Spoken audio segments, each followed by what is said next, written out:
Welcome back to my channel. இன்றைக்கி இந்த வீடியோவில் என்ன பார்க்க போகிறோன்னா சுவையான பருப்பு உருண்டை குழம்பு எப்படி பண்ணுறதுன்னு பார்க்க போகிறோம். வாங்க ஃப்ரெண்ட்ஸ் வீடியோக்குள்ளே போகலாம். அதுக்கு முன்னால் நம்ம சேனலை சப்ஸ்கிரைப் பண்ணாமல் இருந்தீங்கன்னா சப்ஸ்கிரைப் பண்ணிடுங்க ஃப்ரெண்ட்ஸ்.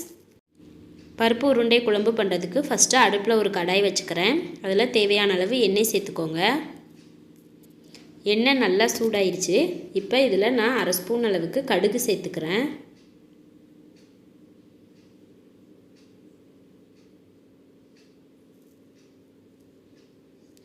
கடுகு நல்லா பொரிஞ்சிருச்சு. இப்போ இதில் ஒரு கொத்து கருவேப்பிலை சேர்த்துக்கிறேன். 2 வெங்காயம் இந்த மாதிரி பொடியாக கட் பண்ணி வச்சுருக்கேன், அதையும் சேர்த்துக்கிறேன். இதை நல்லா வதக்கி விட்டுக்கலாம். வெங்காயம் நல்லா வதங்கணும். பாருங்கள், வெங்காயம் நல்லா சாஃப்டாக வதங்கி வந்துருச்சு. இந்த ஸ்டேஜில் 2 பெரிய சைஸ் தக்காளி கட் பண்ணி வச்சுருக்கேன், அதையும் சேர்த்துக்கிறேன். வெங்காயம் தக்காளி இன்னும் நல்லா மசிய வதங்கிறதுக்காக 1 ஸ்பூன் அளவுக்கு உப்பு சேர்த்துக்கிறேன். இப்போ இதை நல்லா வதக்கி விட்டுக்கலாம்.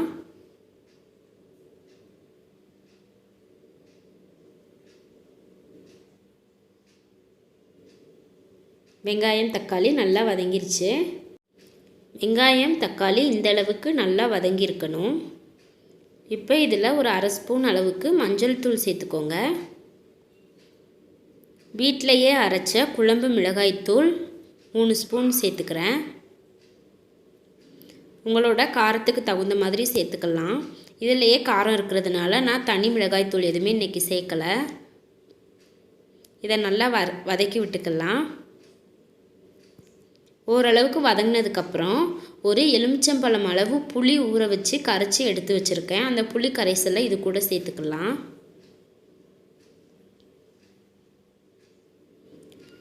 இப்போ இந்த மசாலா எல்லாமே புளி தண்ணியில் நல்லா கொதிக்கணும்.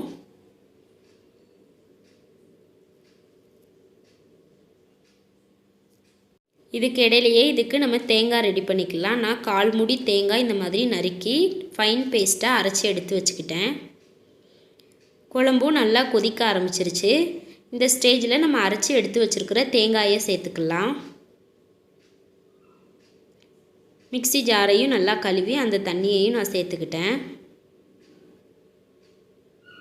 இதை நல்லா மிக்ஸ் பண்ணி விட்டுக்கலாம்.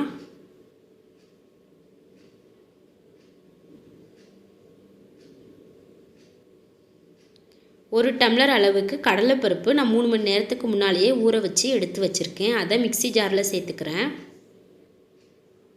பட்டாணி பருப்பில் கூட செய்யலாம். நான் இன்றைக்கி கடலைப்பருப்பில் செய்கிறேன்.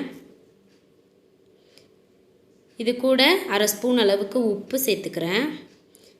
இப்போ இதை வடைக்கு அரைக்கிற மாதிரி அரைச்சிட்டு வந்துக்கலாம். இதை கொரப்பாக தான் அரைக்கணும், ரொம்ப ஃபைன் பேஸ்ட்டாக அரைச்சிட வேண்டாம். இதை ஒரு பவுலுக்கு மாறேன். இதில் 1/2 ஸ்பூன் அளவுக்கு சோம்பு சேர்த்துக்கிறேன். ஒரு வெங்காயம் இந்த மாதிரி பொடியாக கட் பண்ணி வச்சுருக்கேன், அதையும் சேர்த்துக்கிறேன். ஒரே ஒரு பச்சை மிளகாய் சேர்த்துக்கிறேன். இதை நல்லா ஒன்றா பிணைஞ்சிக்கலாம். கருவேப்பிலை கொத்தமல்லியும் சேர்த்துக்கிட்டேன். எல்லாத்தையுமே மிக்ஸ் பண்ணி விட்டுக்கோங்க. இதை நம்ம சைஸுக்கு ஏற்ற மாதிரி சிறு சிறு உருண்டையாக பிடிச்சிக்கலாம். பாருங்கள், நான் சின்ன சின்ன உருண்டையாக உருட்டி எடுத்துக்கிறேன்.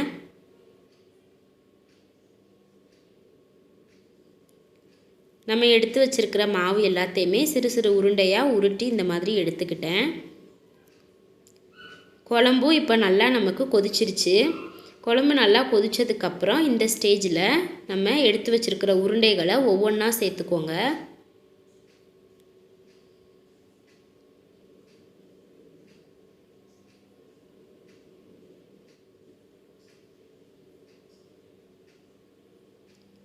எடுத்து வச்சுருந்த எல்லா உருண்டைகளையுமே நான் சேர்த்துக்கிட்டேன். குழம்பு நல்லா கொதிக்குது. உருண்டைகளை சேர்த்ததுக்கப்புறம் நம்ம கரண்டி போடக்கூடாது. உடனே நல்லா ஒரு கொதி வந்ததுக்கப்புறம் கரண்டி போட்டு மிக்ஸ் பண்ணி விட்டுக்கலாம். உருண்டை எல்லாமே நல்லா வெந்துருச்சு. வேகிறதுக்கு முன்னால் கரண்டி போட்டிங்கன்னா கரைஞ்சி போயிடும். பாருங்கள், நம்மளோட சுவையான பருப்பு உருண்டை குழம்பு ரெடி ஆயிடுச்சு. இந்த வீடியோ உங்களுக்கு பிடிச்சிருந்துச்சுன்னா லைக் பண்ணுங்கள், கமெண்ட் பண்ணுங்கள், ஷேர் பண்ணுங்கள்.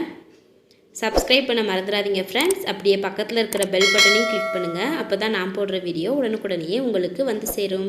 தேங்க்யூ.